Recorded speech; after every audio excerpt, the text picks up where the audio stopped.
फिलहाल तो हमें बिजली विभाग की जो कंपनी है वो हमें ठेके प्रथा पे रखी है। बताइए क्या क्या परेशानी है आपकी भैया? जी, हमें तो बहुत सारी परेशानी है। पहली बात तो हमें 5,000 से 6,000 रुपये पेमेंट मिल रहा है। स्मार्ट मीटर से आप जब स्मार्ट मीटर लग जाएगा तो किस तरह से आप बेरोजगार हो जाएंगे वो भी बताइए जनता के सामने। भैया बताइए क्या समस्या आ रही है आपको और क्यों मजबूर होकर आपको आना पड़ा इस तपती दोपहरिया में बैठने? हम लोगों का मांग है नियमितीकरण के लिए। सभी रीडर भाइयों को एक लेटर जारी कर दिया कि आप लोग अगर काम नहीं करोगे तो आप लोग को निकाल दिया जाएगा ऑफिस से, और राजीव गांधी युवा मितान के तहत युवाओं को भर्ती लिया जाए करके ये हमें दबावपूर्ण स्थिति में ला दिया लेटर अभी ऑफिस। और मैं अभी कांकेर कलेक्ट्रेट के पास हूँ जहाँ पे बिजली रीडर धरने पे बैठे हुए हैं। उनकी मुख्य 4 मांगें हैं और उन 4 मांगों में आपको मैं सबसे पहले बता दूँ, आज के समय में इनको 4 से 5,000 रुपये सैलरी दी जा रही है, वो भी आउटसोर्सिंग के माध्यम से, जिसमें उसी पैसे से, उसी 5,000 रुपये में से इनको अपने पेट्रोल का खर्चा निकालना है और उसके बाद जो बचता है उससे अपने परिवार का पालन पोषण करना है।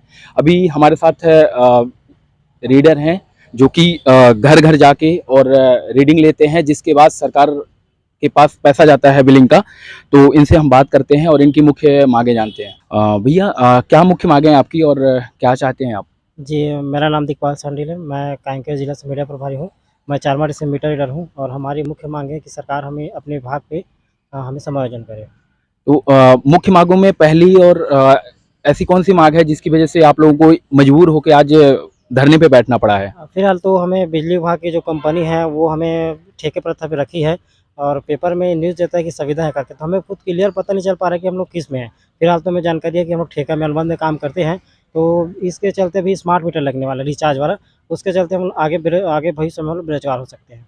स्मार्ट मीटर से आप जब स्मार्ट मीटर लग जाएगा तो किस तरह से आप बेरोजगार हो जाएंगे वो भी बताइए जनता के सामने। स्मार्ट मीटर वो है सर जिसमें डिजिटल हो जाएगा, रिचार्ज के माध्यम से मीटर चलेगा जी जी। और हम लोग को रीडिंग करने की ज़रूरत नहीं है, तो उसमें कंज्यूमर रिचार्ज करवा के मीटर चलाएगा। ठीक है। जिससे हम लोग ना बेरोजगार हो जाएंगे, हम लोग को कोई काम ही नहीं रहेगा वहाँ। और दूसरी मांग? और दूसरी मांग है कि जब हम लोग अब इतना दिन से काम कर रहे हैं तो कम से कम हमें विभाग के द्वारा कि हमारे भाई जो है रीडर भाई लोग वो 20 साल 25 साल हो चुके हैं, तो विभाग में हम वही काम कर सकते रीडिंग बिलिंग का, दूसरा काम नहीं कर सकते, ना कि दूसरा वैकेंसी भी डाल सकते, उम्र हम लोग को चला गया है। पहली तो मांग है कि जो इनके वेतनमान जैसा कि बताया 5,000 रुपये है और दूसरी मांग है smart meter reader. Smart meter जो है उसमें लगने के बाद ऐसा क्या क्या होगा उपभोक्ता को? आपने तो अपनी परेशानी बता दी कि हमें ये परेशानी आएगी, उसके साथ साथ उपभोक्ता को क्या परेशानी हो सकती है इसके बारे में बताइए। जी, उपभोक्ता को भी वही परेशानी हो सकती है सर्वर का, रिचार्ज का, और सही समय में अगर रिचार्ज मिल जाए तो ठीक, नहीं मिले तो लाइट बंद हो सकता है। ये उपभोक्ता को ज़्यादा परेशानी है इसमें। आपके कहने का मतलब है अगर रात में आपका रिचार्ज खत्म हो जाता है तो उस समय अपने आप ही लाइट कट जाएगी? जी, जी, बंद हो जाएगा। तो उसको रात में ही रिचार्ज करना जी, पड़ेगा? जी, तुरंत रिचार्ज कराना पड़ेगा। उसके अलावा और कई-कई ऐसे राज्यों में लगा है जहाँ पे अभी शिकायत आ रही है कि स्मार्ट मीटर सक्सेस नहीं है करके।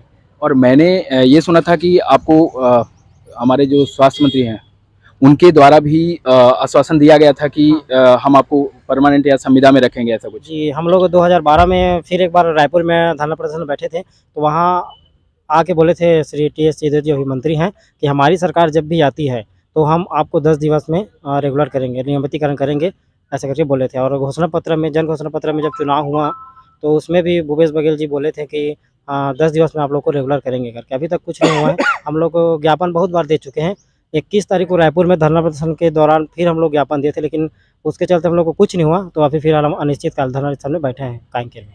तो कितने अनिश्चितकालीन रहेंगे?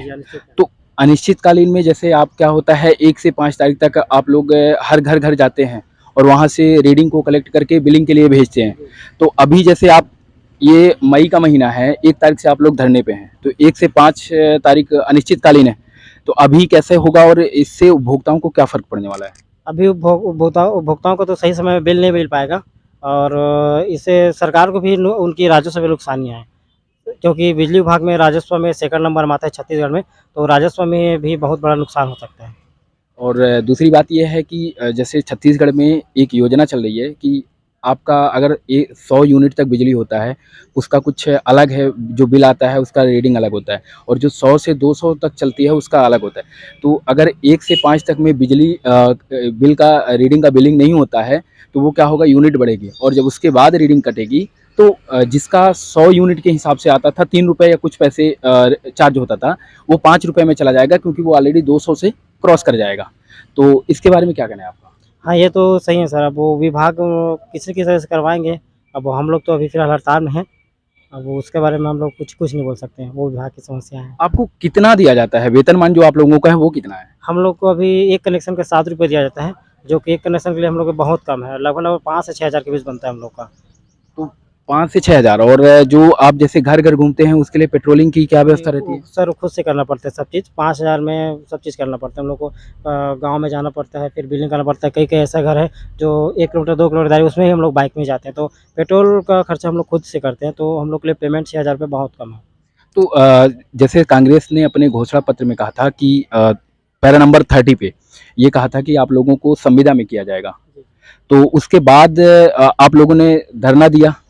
जी, हम लोग उसको ज्ञापन दिए थे कि आप बार-बार बोल रहे हैं कि संविदा में रखा जाएगा करके, लेकिन हम लोग को कुछ अभी तक ज्ञापन नहीं मिला है, ना लेटर जारी हुआ है विभाग से कि हम लोग को संविदा करके। लेकिन पेपर में अभी भी फिलहाल पत्रिका में पिछले 15 दिवस के अंदर 3 से 4 बार वो पेपर रिपीट हो गया कि मीटर रीडर को 4800 युवाओं को, बेरोजगार युवाओं को मीटर रीडर के रूप में संविदा में भर्ती किया गया है करके, लेकिन आज तक हमें कोई इसका लेटर या कोई प्रारूप नहीं मिला विभाग की तरफ से। तो भर्ती में जाने से पहले आप लोगों ने अपने उच्च अधिकारियों से बात किया था कि यहाँ पे हम धरने पे अब जा रहे हैं, 1 तारीख से हमारा धरना शुरू होगा, तो उससे पहले उच्च अधिकारियों से बात हुई थी? जी, उच्च अधिकारी जो हैं उनसे तो बात नहीं होती हम लोग, लेकिन एक संघ के माध्यम से उनको सूचित कर दिए कि हम लोग 1/5/2023 से हम लोग हड़ताल में अनिश्चितकाल के लिए जा रहे हैं करके। तो इसमें उच्च अधिकारियों ने कुछ जवाब दिया? अब वो बोले कि अब वो ठीक है, अब आप अपनी-अपनी इच्छा है, माँग तो रखो है, माँग को पूरा करवाओ, ऐसा करके बोले। लेकिन अब जिस दिन हम लोग दिए लेटर, उस दिन तो नॉर्मली था, कुछ नहीं हुआ, लेकिन जस्ट उसके बाद अगले दिन अपने ऑफ़िस में जब ग्रुप होता है, व्हाट्सएप ग्रुप जिसमें हम लोग जुड़े हुए हैं, तो उसमें सभी रीडर भाइयों के लिए, जितना कांकेर जिले में रीडर है या छत्तीसगढ़ में, सभी रीडर भाइयों को एक लेटर जारी कर दिया कि आप लोग अगर काम नहीं करोगे, तो आप लोग को निकाल दिया जाएगा ऑफ़िस से, और राजीव गांधी युवा मितान के तहत युवाओं को भर्ती लिया जाए करके, ये हमें दबावपूर्ण स्थिति में ला दिया लेटर अभी ऑफ़िस के माध्यम से। तो ये जो लेटर था वो कहाँ, छत्तीसगढ़ सर्कल से जारी हुआ कि आपके लोकल कांकेर से जारी हुआ? हाँ, लोकल यहीं से जारी हुआ है। अब छत्तीसगढ़ में सब जगह है वही लेटर, लेकिन लोकल अपन जो डीसी में काम करते हैं वहीं से जारी हुआ है ये। किसके सिग्नेचर से, कौन अधिकारी जवाबदार है इसके लिए? इसके लिए जेईई हैं। बताइए क्या क्या परेशानी है आपकी भैया? जी, हमें तो बहुत सारी परेशानी है। पहली बात तो हमें 5,000 से 6,000 रुपये पेमेंट मिल रहा है, और विभाग बार-बार ये बोल रही है कि युवाओं को संविदा में भर्ती किया गया है, लेकिन हमको आज तक कोई लेटर जारी नहीं हुआ है ऑफ़िस से। हम ठेका प्रथा पे ही काम कर रहे हैं। ठीक है, तो अभी आप सरकार से क्या चाहते हैं? सरकार से या अपने उच्च अधिकारियों से क्या चाहते हैं? हम सरकार से यही चाहते हैं कि हमें अपने ऑफ़िस में कर्मचारी बनाएँ, नियमित करें। एक तो मांग हो गई कि हमारा वेतनमान बढ़ाया जाए, और दूसरा नियमित करें। आइए भैया से बात करते हैं। भैया बताइए क्या समस्या आ रही है आपको, और क्यों मजबूर होकर आपको आना पड़ा इस तपती दोपहरिया में बैठने? हम लोगों का मांग है नियमितीकरण के लिए जी। कि हम लोगों का वेतन है 5 से 6 हज़ार, उनसे हम बाइक से जाते हैं बिलिंग करने के लिए, तो वही पैसा पेट्रोल में भी लगाना पड़ता है, और परिवार में भी पालन पोषण के लिए वो पैसा बहुत कम है। इससे बहुत हमें परेशानी होती है। कितनी उम्र है आपकी? मेरा उम्र अभी 48। और कितने सालों से आप बिजली विभाग के लिए काम कर रहे हैं? मैं 11 साल से कर रहा हूँ। 11 सालों से काम कर रहे हैं। भैया आप बताएं, भैया आप बताइए क्या परेशानी हो रही है आपको अभी जो मजबूर होना पड़ा? क्या है, हम लोगों का उम्र अब तो कार्य क्षेत्र विभाग में काम करते करते तो 12 से 15-20 साल तक हो गया है, लेकिन अभी तक का जो रेट निर्धारित किए हैं वही रेट में अभी काम कर रहे हैं मजबूरी में।